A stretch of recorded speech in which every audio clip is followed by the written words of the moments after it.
Hello everyone, कल हमने evidence की डेफिनेशन को कंप्लीट किया था। तो एविडेंस रिलेटेड कुछ इंपॉर्टेंट पॉइंट हैं जो मैं आज आपको बताऊंगी, जो हर स्टेट में पूछे जाते हैं। इसमें मैं आपसे टू दी पॉइंट बात करूंगी जो सिर्फ एग्जाम में पूछे जाते हैं। टेप रिकॉर्डिंग एविडेंस के बारे में मैंने आपको पहले ही बताया और इसमें बता रही हूँ। Tape recording is a documentary evidence, इस चीज को आप याद रखें। और दूसरा है video conferencing. Video conferencing under section 273 of CrPC is also evidence. Dog tracking, इसको एक साइंटिफिक एविडेंस माना गया है, ये भी कोर्ट में एडमिसिबल है। फोर्थ है इलेक्ट्रॉनिक रिकॉर्ड। इलेक्ट्रॉनिक रिकॉर्ड क्या है? इलेक्ट्रॉनिक रिकॉर्ड हम सेक्शन 65A और B में पढ़ेंगे, जो कि इंफॉर्मेशन टेक्नोलॉजी के थ्रू इसमें इसको इंक्लूड किया गया है। एफिडेविट क्या है? Affidavit is not an evidence, but in CPC में इसको सीपीसी में ऑर्डर 19 और सीआरपीसी में सेक्शन 295 और 296 में इसको इंक्लूड किया जा सकता है। एफआईआर जो है वो भी एविडेंस नहीं है, मूल एविडेंस नहीं है, यानी कि मूल साक्ष्य नहीं होती, ओरिजिनल एविडेंस नहीं माना गया एफआईआर को। इसका यूज सब्सिक्वेंट स्टेटमेंट के रूप में कहने वाले कंफर्मेशन को कॉन्ट्राडिक्ट करने के लिए किया जा सकता है, लेकिन ये ओरिजिनल एविडेंस नहीं है ये, और इसको ओरिजिनल एविडेंस की फॉर्म में इंक्लूड नहीं किया गया है। तो आप इसको ध्यान रखिए। Confession of co accused is not admissible in the court, so ये भी क्या नहीं है, एविडेंस नहीं है। उसके बाद ये आपका क्लियर हो गया, ये इंपॉर्टेंट चीजें थी जो मैंने आपको बताया। उसके बाद आता है आपका प्रूव्ड, डिसप्रूव्ड और नॉट प्रूव्ड। देखिए मैं आपको इसमें बता दूं मेन चीज क्या है। ये मेंस में तो पूरा पूछता है कि आप डिफाइन कीजिए प्रूव्ड, डिसप्रूव्ड और नॉट प्रूव्ड को। तो इसमें मैं आपको वन वर्ड में बता देती हूँ, लेकिन आपको डेफिनेशन याद करनी पड़ेगी। डेफिनेशन बेस्ड ही क्वेश्चन पूछता है इसमें, और कई बार प्रॉब्लम बेस्ड क्वेश्चन भी आ जाते हैं। तो प्रूव्ड किसे कहा है? तो कोर्ट के अकॉर्डिंग अगर आप किसी डॉक्यूमेंट को कोर्ट में प्रोड्यूस करते हैं, है ना, और कोर्ट उस चीज को देख लेता है और उसको लगता है कि हाँ इसका कोई एग्जिस्टेंस है, तो कोर्ट की लैंग्वेज में उसे प्रूव माना जाता है। Is that clear? तो ये हो गया प्रूव्ड।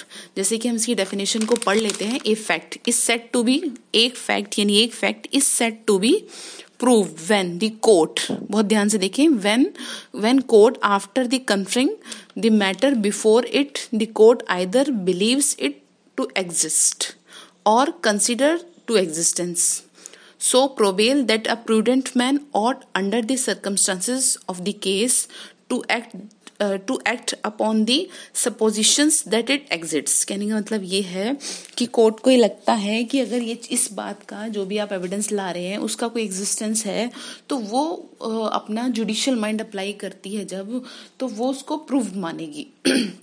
और इसी के अगेंस्ट जो है डिस्प्रूव में क्या है? जिसमें कोर्ट को लगता नहीं कि एग्जिस्टेंस में है, या इसको और सिंपल वर्ड में समझे कि मतलब आपकी बात का कोई सेंस ही नहीं है। तो जब आपकी बात का कोई सेंस ही नहीं है तो हम उसे कैसे मान ले? आप या तो प्रूव करके दिखाओ या तो साबित करके दिखाओ, आप कोर्ट को सेटिस्फाई करके दिखाओ। तो जो डेफिनेशन प्रूव की लिखी है ऑलमोस्ट वो ही डिसप्रूव में लिखी है, बस यहाँ पे एग्जिस्टेंस की बात कर रहा है और यहाँ पे नॉन एग्जिस्टेंस की बात कर रहा है। आप बेरक में डेफिनेशन को अच्छे से लर्न कर लें, क्योंकि ये मोस्टली पूछी जाती है। उसके बाद ये कह रहे हैं नॉट प्रूव्ड क्या होता है? इसको हिंदी में कहते हैं, प्रूव को कहते हैं साबित, और डिसप्रूव को ना साबित, और साबित नहीं हुआ नॉट प्रूव्ड। अब सिंपल सी बात है, आपको बहुत ध्यान से, बहुत शांत दिमाग से इसको याद रखना है कि जब ना तो प्रूव्ड है और ना डिसप्रूव्ड है तो उसे नॉट प्रूव्ड कहा जाता है। ना तो आपकी बात का कुछ हमें मतलब नजर आ रहा, और ना तो आपकी बात, ना तो आप साबित कर पाए और ना ही ना साबित कर पाए, ना तो आप सही बोल रहे हैं और ना ही आप उस चीज को सही बता पा रहे हैं, तो उसको कोर्ट क्या कहेगा? Not proved.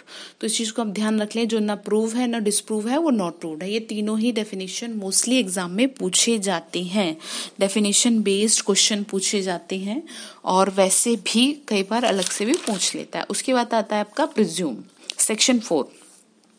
सेक्शन 4 में प्रिज्यूम में क्या है मैं आपको बताऊं। इसमें दो तरह की प्रिजम्पशन की बात करता है।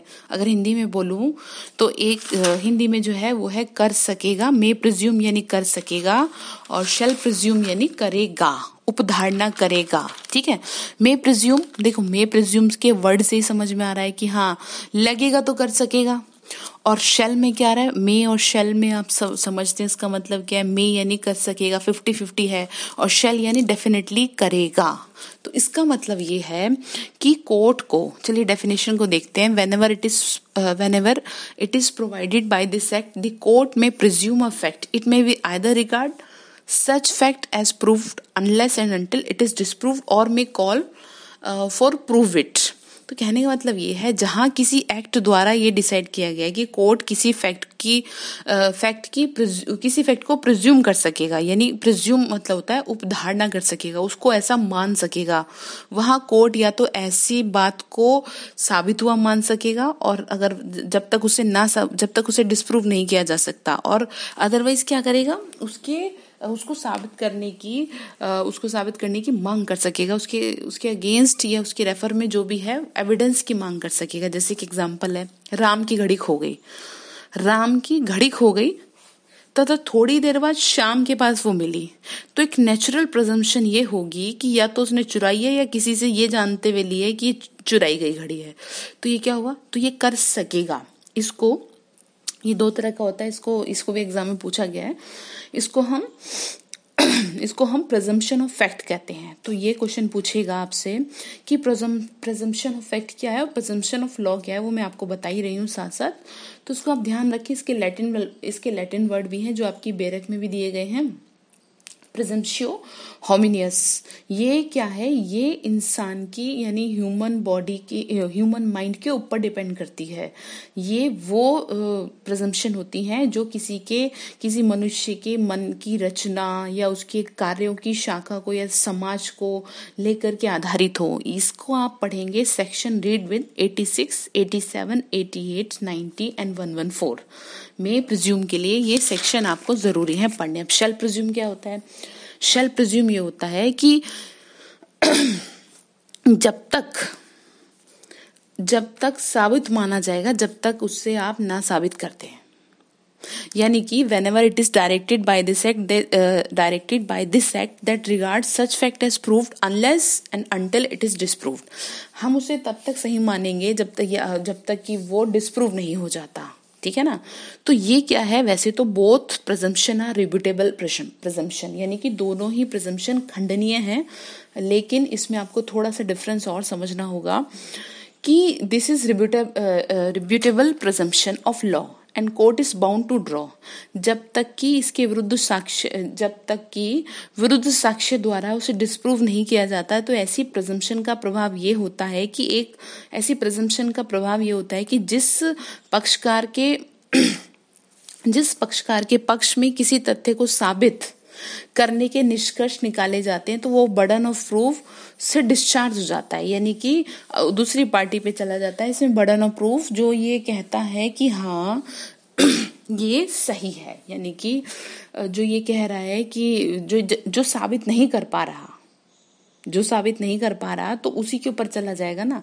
उसे जरूरत नहीं है कि जो कह रहा है कि सही है, जो साबित नहीं कर पा रहा है उसके ऊपर बर्डन ऑफ प्रूफ। इसमें देखो मैं आपको बता रही हूँ क्लियरली, तो बर्डन ऑफ प्रूफ से वो डिस्चार्ज हो जाता है जब तक कि वो डिस्प्रूव ना कर दे दूसरी पार्टी, तो अपोजिट पार्टी पे चला गया। तो इसके लिए आपको सेक्शन 79, 85 और 105 के साथ में इसको पढ़ना है, तब आपको ये चीज क्लियर हो जाएगी। और एग्जाम के पॉइंट ऑफ व्यू से मैं आपको बता दूं, जो पूछा जाता है वो ये पूछा जाता है मे प्रिज्यूम और शेल प्रिज्यूम। इसकी डेफिनेशन भी पूछी जाती है, और ये खंडनीय है या अखंडनीय है ये पूछा जाएगा। ये प्रिजम्पशन ऑफ लॉ है या प्रिजम्पशन ऑफ फैक्ट है ये पूछा जाएगा। तो मैं आपको बता रही हूँ, ये बेरक में भी दिया गया है। प्रिजम्पशन ऑफ फैक्ट जो है वो नेचुरल प्रिजम्पशन है, यानी मे प्रिज्यूम, और जो प्रिजम्पशन ऑफ लॉ है वो है शेल प्रिज्यूम।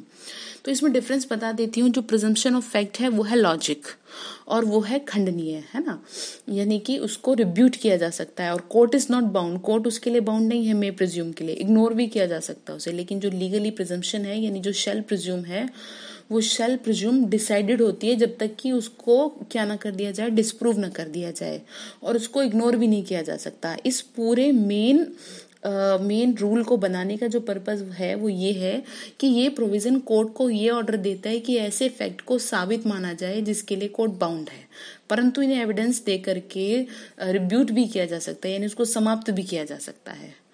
तो ये चीज क्लियर हो गई। तो इसमें एग्जाम के पॉइंट ऑफ व्यू से क्या आता है मैंने आपको बता दिया, लेकिन ये डेफिनेशन आपको याद ही करनी पड़ेंगी। उसके बाद आता है कंक्लूसिव प्रूफ। कंक्लूसिव प्रूफ क्या होता है? एक साबित तो सब साबित, डिस्प्रूव करने की भी परमिशन आपको नहीं है। तो दीज आर इरिब्यूटेबल प्रिजम्पशन, विपरीत एविडेंस के द्वारा भी रिब्यूट नहीं किया जा सकता। Read with section 41, 112, 115 and 113, 116 and 117। इसके साथ आप इसको कंप्लीटली पढ़ेंगे तो आपको और भी अच्छे से ये क्लियर हो जाएगा। अदरवाइज मैं आपको जब आगे इसमें इंपॉर्टेंट सेक्शंस को एग्जाम के पॉइंट ऑफ व्यू से कवर करूंगी, उसमें भी आपको बता दूंगी। इसमें याद रखने की चीज ये है आपको, जो प्रिजम्पशन ऑफ लॉ है वो है शैल प्रिज्यूम, और जो प्रिजम्पशन ऑफ फैक्ट है वो है मे प्रिज्यूम, और दोनों ही रिब्यूटेबल है। लेकिन प्रिजम्पशन ऑफ शैल जब तक उसे रिब्यूट नहीं किया जा सकता तब तक उसको माना जाएगा, डिसाइडेड है वो। तो आई होप ये क्लियर हो गया। अब आपका आता है सेक्शन 5, जो हम दूसरी वीडियो में तैयार करेंगे। Thank you so much.